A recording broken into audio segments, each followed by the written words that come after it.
Okay, I think we'll get started. So today we're going to talk about how this voltage arises on the membrane. And we're going to talk about two equations here, the Nernst equation and the Goldman-Hodgkin's Katz equation. The Nernst equation is a general equation that comes out of chemistry for talking about any kind of oxidation reduction reaction that gives rise to a voltage. And so this would be the chemistry of batteries, for example. Now this is, we know that we've talked about batteries in this context. That's not really what we're talking about here.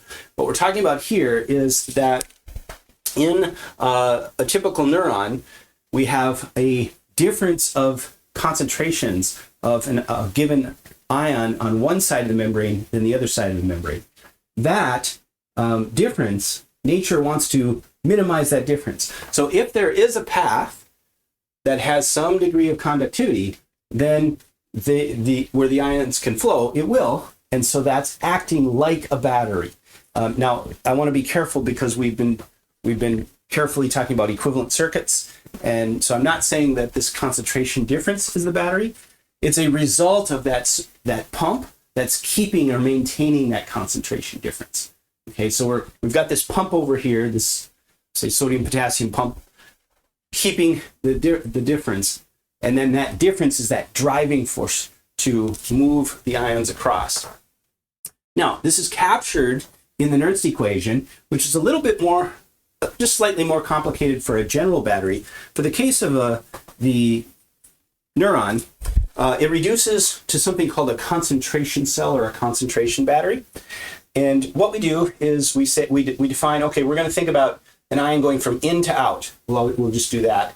And if that's the case, then the concentration of that ion, so X is representing the type of ion, so potassium. So for example, here it could be potassium, could be chloride, calcium, whatever. Z is the oxidation state. So in this case, it would be 1+. If it was calcium, it would be 2+. So that means it carries a +1 charge or a +2 charge. And then the M value is just the concentration. So this would be the concentration outside the cell, and this would be the concentration inside the cell. The R and the F here are just constants of nature, so they're just constants you look up, and they're the gas constant and Faraday's constant. This is the natural log, and so we're taking the natural log of the ratio of out over in, and then multiplied by this stuff. T is temperature. So let's do the example of famous model in neuroscience is the squid giant neuron. There are 4 neurons.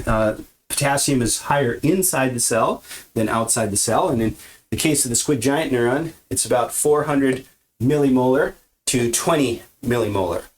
So let's write the cell potential here.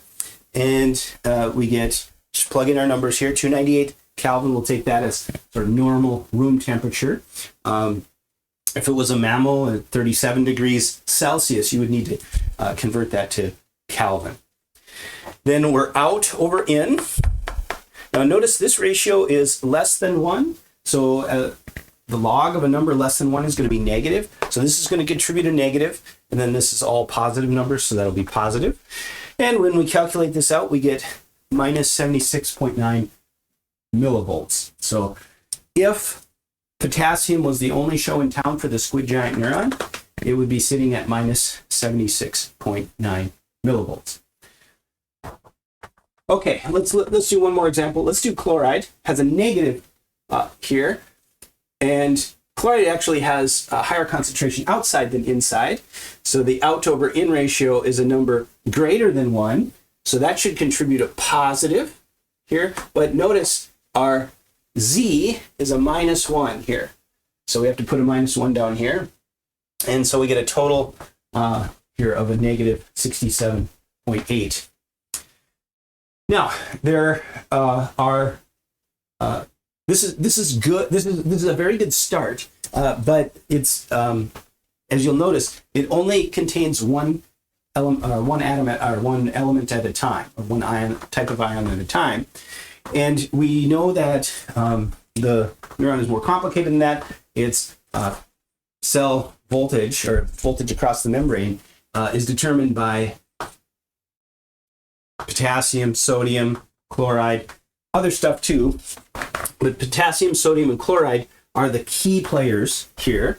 And there's a Nernst-like or extended in some ways equation called the Goldman, Hodgkin's, Katz equation, which is, as you see, very similar out front. We're missing the Z, and that's just because it's always 1 here, because we're talking about either a +1 or a -1 oxidation state. We have out over in for the positives, and then in over out. This is very careful here. In over out for the negative, the chloride. And the reason for that is that allows us to just have this out here. We don't have to worry about putting a -1 out here for chloride. And we're using a property of logs that if we flip the ratio, then we just get a minus sign pulled out in front. So that's kind of a handy case for the Goldman-Hodgkin's Katz equation, Hodgkin's-Katz equation. Now, you'll notice there's something in here that is not in the Nernst equation, and that is these permeabilities. So if we said these have to be connected, and if there's a lot of, say, potassium channels and very few sodium channels, then potassium is going to dominate the Nernst-like behavior.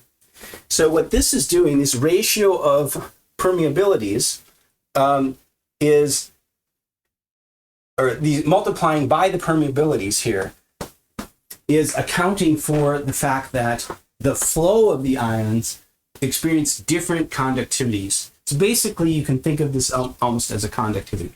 So if P is higher, it's more conductive. If P is lower, it's less conductive. So let's just take, for example, if this was 1,000 times greater than these two. So 1,000 times this, these would all be very small compared to that. And basically, the numerator would be dominated by this first term. The denominator would be dominated by this first term. If that's the case, then these would cancel, right? And we would just recover the Nernst equation. So if we have a really lopsided case where one is dominating, then we essentially get to the Nernst equation. Okay, well, let's see how this plays itself out in the behaving neuron. So we have these leak potassium channels. We also have leak chloride channels. We don't talk much about them because chloride isn't, the dynamics of the chloride ion is not really active during the action potential, and we're usually focusing in on the action potential in neuroscience. So what really changes during the action potential is the permeability or the conductivity for the potassium and for the sodium. So the chloride just kind of goes along for the ride. It contributes, but it does so the same regardless of what point in the action potential. So let's trace through what happens when the cell undergoes an action potential. So the cell is sitting at rest. It's at a voltage that is lower than the threshold. So that means the voltage-gated potassium channel and the voltage-gated sodium channel are shut off. And all we have is the leak potassium and the leak chloride channels. So if we look at the Goldman-Hodgkin's Katz equation, the permeability of, or the conductivity of sodium is very small. And so we get essentially kind of an average of the chloride and the potassium voltages, which are both, we calculated these, but they're similar, right? So we'd be sitting down in here. Here are the Nernst values. So at rest, we'd be sitting here somewhere around minus 70 millivolts. Okay? Now, if either by an external experiment from a neuroscientist or from an incoming source, this voltage rises a bit and goes above the threshold to turn on the voltage-gated channels, then these massive amounts of voltage-gated sodium channels open up first. The potassium channels, as we saw last time, take a while to open up. So right at the beginning part of the action potential, we have the leak chloride, the leak potassium, which is conductive but small, and then we have all this sodium that it opened up. So in that case, this number dominates. And so it's much bigger than either of these. And so we shoot way up to roughly the Nernst potential for just potassium, or just sodium, sorry. So that, we didn't calculate that, but sodium it is flipped here. There's more sodium outside than inside. And so we ended up with about positive 50, 55 millivolts. And you can do that calculation, try this for sodium later. Okay, now what did we say? Those sodium channels turn off. Sodium channels turn off because they're open but they're plugged, and so the conductivity goes way back down again. So this number goes shooting back down to basically 0, while this gets bigger and bigger and bigger. In fact, bigger than even the chloride. So we shoot past down to about the Nernst potential for potassium. So that totally dominates. Then, because we're below threshold, the ball comes out of that potassium-sodium channel, but it's closed because we're below threshold. The potassium channel shuts, and we're back to the normal rest situation. So this was small, but for a different reason now, and this is the same as it ever was, and this now becomes small again. So we climb our way back up to rest. And if you've had a biology class, you might recognize this shape, maybe a little too much down there, as the action potential shape, as we'll see moving forward. So it's really neat that even with just this Nernst equation and the Goldman-Hodgkin's Katz equation, we can kind of see why we're going to get this dynamic swing in voltage for the action potential. And it has to do with the fact that it's a different situation for potassium compared to sodium, and we just switch turning on and off those channels. Okay, so that is those. Let's talk very quickly about ion pumps. So the big one that is really important for maintaining and utilizing the action potential is the sodium-potassium pump. And this is the primary thing that keeps potassium high on the inside and low on the outside, and sodium high on the outside and low on the inside. So there's an exchange of ions, and this is active transport. So it requires ATP, it requires energy to maintain this difference. So these are the guys that are working as the batteries. They're maintaining that difference in concentration. Now, we haven't seen this yet, but calcium will be very important when it comes to neurotransmitter release. So we need a calcium pump. Furthermore, calcium is an extremely strong messenger inside the cell. So it's very critical that cells keep their potassium concentration very low, because it sets off a rise in calcium sets off all sorts of different biochemical reactions. And you can even sort of get the cell in real trouble if calcium increases too much. So vital ion pump there. Lesser ones, but we do need to maintain a chloride ratio. So this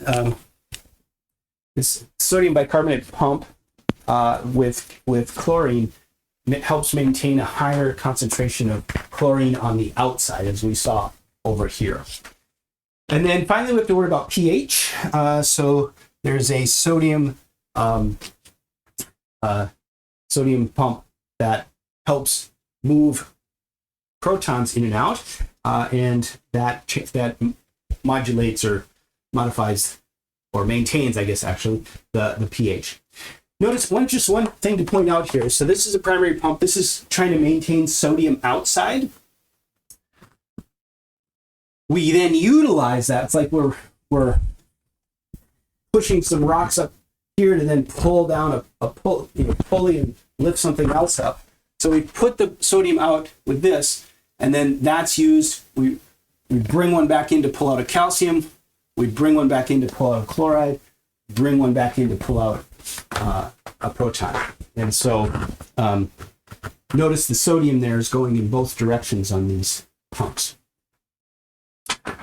All right, so that's it for this. What I think you should do right away here after lecture is look up the squid giant neuron for the concentration of sodium, calculate the Nernst potential, see if you get something close to 55. Then look up the calcium concentrations for, hopefully, I think you can find it for the squid giant neuron right off the bat, or just typical calcium concentrations inside the cell and outside the cell. Calculate the Nernst potential for that. And you can ask your AI assistant to check your work or give you some additional problems. So get used to these two equations, and that will get you a long way in this area.